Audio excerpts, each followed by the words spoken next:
Bonjour Jacques, Bonjour Sophie. nous sommes coprésidents de l'APES, l'association des praticiens en santé émotionnelle. Pour faire un bref historique, à l'origine on s'appelait l'association des praticiens Tipeee, créée en 2012, et nous changeons de nom en 2018 pour devenir l'APES et accueillir tous les professionnels travaillant avec la résolution émotionnelle, car en fait il y a plusieurs méthodes qui utilisent cette ressource naturelle. Il y a Tipeee bien sûr, puis Voix d'essence, Sésame, Alpé, MRES, qui veut dire émotion résolue. Donc aujourd'hui, l'APES, c'est une précieuse équipe de bénévoles investis et 115 adhérents, spécialistes certifiés en RE, qui sont thérapeutes, médecins, psychologues, chercheurs, coachs, toutes les professions concernées par l'aide et l'accompagnement d'autres personnes. Aujourd'hui, l'APES commence à réaliser des podcasts dans lesquels les adhérents partageront leur expertise de la RE sur des sujets ciblés, mais non exhaustifs, car les indications sont très, très nombreuses. Alors Jacques, tu es médecin. Merci de venir lancer ces podcasts en expliquant aux auditeurs ce qu'est le processus utilisé pour la RE. Mais au préalable, j'aimerais que tu te présentes, s'il te plaît, car quand tu parles de l'ARE, tu dis souvent que tu as trouvé ce que tu cherchais depuis le début de tes études. Alors je te laisse la parole. Merci Sophie. Oui, mes études, c'est des études de médecine traditionnelle, des stages dans les hôpitaux, une pratique ultérieurement à la fois hospitalière libérale, hyper technique en gastro-entérologie, et puis cette partie clinique, comme on dit, où j'étais confronté et où les médecins sont habituellement confrontés à des personnes qui ont des souffrances, des maux, des symptômes, comme on dit, dont on ne connaît pas forcément la cause et pour lesquels il n'y a pas de causes médicales ou anatomiques trouvées. On parle de symptômes médicalement inexpliqués. Et ça m'a toujours intrigué, j'ai toujours été un peu peiné de voir que ces personnes-là, on les prenait un petit peu de haut, on disait aux gens, vous avez mal au ventre, c'est dans la tête. Ça ne correspondait pas à ce que je sentais, donc j'ai effectivement fait un long chemin de recherche, à commencer par des stages de sophrologie, puis l'apprentissage de l'hypnose il y a déjà 25 ans.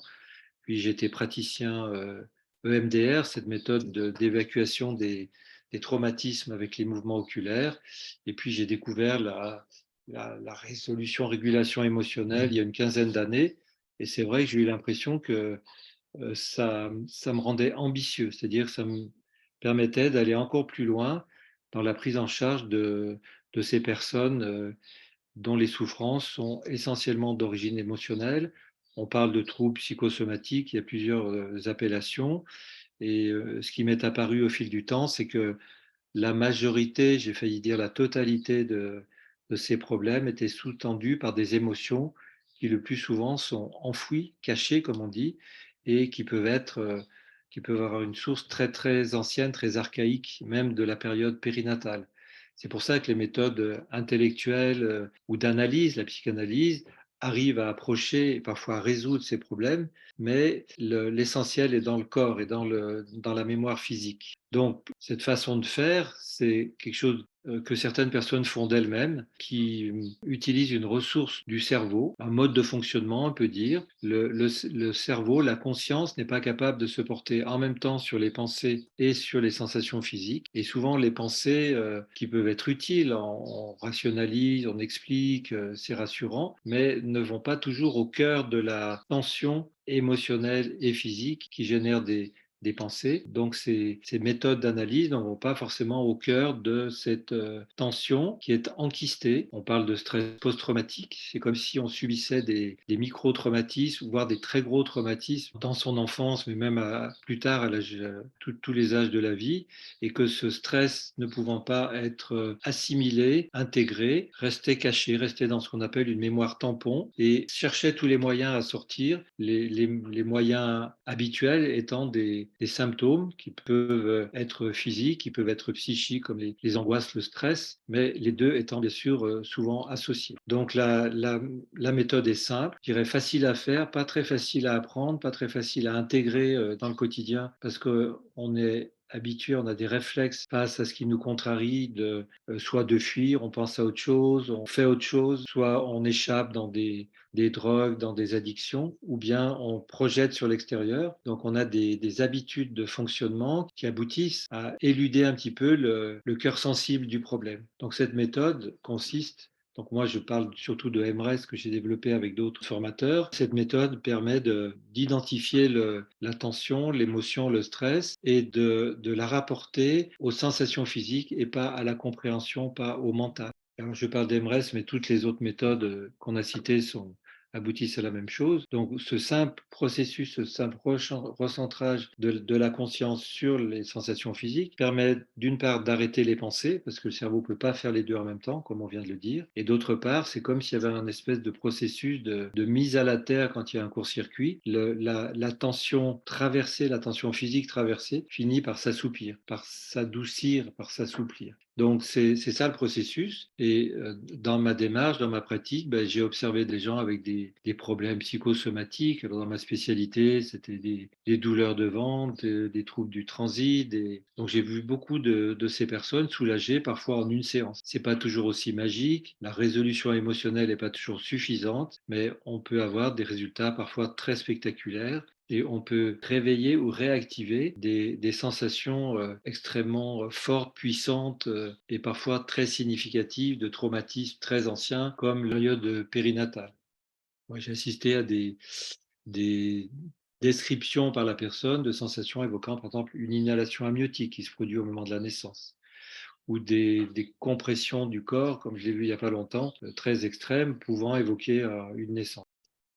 Et puis, ce processus est intéressant parce que en retraversant, à reculons, si on peut dire, en retraversant le traumatisme, mais de façon perceptible et sensible dans le corps, on se libère de tout ce qui est greffé sur cette énergie bloquée, et notamment, bien sûr, les symptômes dont on a parlé, mais les émotions qui peuvent être réactivées par des événements banaux de la vie, et puis même des pensées, des croyances. Comme si le corps et les perturbations qu'il a subies induit une modification du fonctionnement émotionnel et aussi du fonctionnement psychique. Voilà, en gros. Merci beaucoup. Et effectivement, on peut même, moi je parle de retrouver la meilleure version de nous-mêmes parce qu'on Oui. lève des voiles émotionnels qui nous permettent de retrouver qui l'on est et d'oser être qui l'on est. Donc, toi aussi, tu parles d'un bénéfice bien sûr pour soi, mais pour l'entourage. Oui, c'est un élément important, tu fais bien de le souligner. Donc, Mmh. premièrement, quand on libère une émotion qui était là, qui était latente, qui se manifestait dans le quotidien, à laquelle on est tellement habitué qu'on n'y fait même plus attention, on a l'impression que c'est comme ça, c'est la vie. En plus, nos parents étaient comme ça, donc on se résigne. C'est pour ça que je disais, quand j'ai découvert ça, ça m'a rendu ambitieux, parce que ça m'a permis de découvrir une façon d'évacuer des stress auxquels je m'étais habitué ou résigné. Et puis, deuxièmement, forcément, quand on est plus détendu, quand on est plus joyeux, quand on s'agace moins pour un rien, ben dans nos relations quotidiennes, familiales, avec bien sûr les conjoints, avec les enfants, avec les partenaires professionnels, ben les choses s'améliorent. Donc c'est évident que cette façon de procéder, de gérer les émotions, a un impact sur les relations et les conseillers familiaux l'utilisent beaucoup, enfin certains en tout cas. Donc il y a ce bénéfice secondaire, je dirais, et c'est ce domaine d'application. Ouais, ouais, tout à fait. Et puis donc, bah, comme nous tous, je présume que tu l'utilises aussi pour toi? Ah ben oui, quotidiennement. Alors au début, ça demandait un effort, ça demandait, mais en plus, comme je l'apprenais, je le faisais feu de tout bois, je l'utilisais dans la moindre circonstance, en sachant qu'il fallait y penser, que j'ai appris à l'identifier, à trouver le moindre prétexte pour le faire. Puis petit à petit, les choses s'installent. Et même maintenant, au quotidien, c'est comme si mon corps le demandait, le faisait instantanément. Et j'ai été surpris de voir que après presque 40 années de travail personnel, il y avait encore des choses qui ressortaient, il y avait encore des choses qui traversaient, pas forcément banales et anodines, parce que plus les choses sont enfouies, plus elles sont intenses dans leur expression. Donc bien sûr, c'est comme on parle entre nous, on dit c'est comme une sorte d'hygiène émotionnelle. C'est-à-dire qu'on ne s'embête plus à tourner en rond pendant des heures, voire des jours, voire des semaines sur un problème qui peut se résoudre en quelques minutes. C'est aussi une des particularités de cette façon de procéder, c'est que quand on a une émotion, entre le moment où on la ressent, on la rapporte aux sensations physiques, l'évacuation prend quelques minutes. C'est vraiment, voire moins d'une minute, hein. C'est parfois très très rapide. Et ça évite, enfin, moi je l'exprime au quotidien, enfin pour moi et avec mes patients, ça se fait très rapidement, ça s'intègre très rapidement. Donc c'est une sorte d'hygiène et d'équilibre qu'on arrive à trouver grâce à cette façon de faire. Donc merci Jacques, c'est vraiment important et précieux là, ton implication dans le développement de l'ARE. Et grâce à toi et à la sensibilisation de nombreux médecins, il y a des études scientifiques en cours dont les résultats sont déjà probants. Est-ce que tu veux rajouter quelque chose par rapport à ça? Cette méthode est tellement efficace, simple, utile dans les relations patient-médecin que bien sûr mon ambition c'était toujours de la transmettre à mes confrères. Nous avons d'ailleurs déjà fait une formation réservée à des médecins qui ont été quand même plutôt emballés et les premiers retours sont très encourageants. Nous avons effectivement, à la suite de cette formation, initié une thèse de médecine qui va se faire sur la méthode MRES, donc. Et puis, il y a une étude en cours, une étude hospitalière et d'autres études qui aboutiront et qui devraient mettre en évidence de façon rigoureuse, cadrée, l'efficacité de cette méthode versus, comme on dit, c'est-à-dire en comparaison avec rien ou d'autres, même d'autres méthodes de relaxation, de détente. Parce que l'intérêt de cette méthode, c'est que c'est pas qu'une façon de se détendre ou de se calmer ou de se contrôler, c'est une façon de digérer, de régler, d'évacuer une tension émotionnelle qui est parfois là depuis qu'on est tout petit. Comme si on marchait avec un caillou dans la chaussure depuis tout petit, puis on se rend compte que finalement, sans le caillou, ça va beaucoup mieux. Alors il y aurait plein de développements à faire sur la méthode, on n'a pas le temps ici. C'est un sujet quand même très à la mode, qui évolue beaucoup. Si vous allez sur un moteur de recherche, les références aux émotions, c'est presque 1 milliard, donc c'est énorme. Et moi qui ai suivi ça depuis quarantaine d'années, j'ai eu vraiment beaucoup d'évolutions dans les ouvertures à différentes méthodes. Mais dans mon expérience de médecin et de praticien, cette façon de gérer les émotions, c'est le fin du fin. C'est-à-dire que c'est comme si sans ça, on tournait autour du pot, on résout pas. Alors je dis Mmh. pas qu'il faut à tout prix faire cette méthode-là et pas une autre, parce qu'il y a des gens qui le font instinctivement dans plein d'autres prises en charge, mais c'est sûr que si on peut arriver à aller au bout de cette procédure, on est vraiment très gagnant à tous les points de vue. Mmh. Oui, et puis comme tu le dis, c'est très intéressant parce que cette ressource naturelle, on peut même l'utiliser au cours d'autres thérapies. Ça permet d'avancer plus vite quand l'intégration émotionnelle se fait. Enfin, c'est un complément très riche, hein. Tous les Je thérapeutes qui utilisent cette méthode s'en réjouissent et trouvent qu'ils d'abord ils gagnent beaucoup de temps, beaucoup de c'est séances, donc ça, ça permet d'aller à encore plus de profondeur. Les de retours sont parfois enthousiastes, quoi. Pas dans 100% des cas, bien sûr, mais mmh, globalement, il y a vraiment mmh. des résultats très souvent enthousiastes. Une psychiatre me disait, effectivement, elle pouvait avancer beaucoup plus dans Voilà, son cheminement et que exactement. l'intégration là, se faisait de façon vraiment souple et naturelle et que c'était un vrai bénéfice qu'elle incluait dans sa Bien sûr. pratique. Bien sûr. Et Ça permet d'éviter de se focaliser sur des problèmes qui n'arrivent pas à se résoudre et c'est comme si on tournait autour du pot. Je prends souvent l'exemple d'un abcès. Si on peut mettre des pansements sur l'abcès, des pommades, mais tant qu'on ne l'a pas incisé, il reste là. Et ouais, on peut, je pense, dans une démarche de psychothérapie ou de thérapie en général, on peut pas se perdre des mois, des semaines à tourner autour du pot d'un problème peut se résoudre parfois en une séance. ouais, ouais, c'est ça et qui peut du coup permettre de continuer la séance pour laquelle on est venu, parce que Approfondir et puis aller plus loin. approfondir, voilà, tout à fait. C'est très, très complémentaire en fait, hein. Ça sert à devenir plus heureux. Ce que tu parlais tout à l'heure, c'est vrai quand on lève quand on enlève une émotion, c'est comme si on levait un voile, c'est-à-dire ça ouvre la conscience, on voit les choses différemment et du Ouais, coup on peut approfondir, aller plus à l'intérieur de soi. c'est ça, c'est une Vraiment une vraie démarche, ouverture de conscience. voilà, Ouais. c'est ça. Mmh mh. Et l'ouverture de conscience, ça veut dire aussi ouverture sensorielle, c'est-à-dire on est plus Bien conscient sûr, de la vie autour, de ce qu'on ressent, bien enfin, ça, sûr. c'est ce que nous, toi, moi, nous avons expérimenté, nos collègues, mais c'est ce que Mmh. rapportent habituellement les personnes qu'on accompagne. tout à fait. On est dans la vie.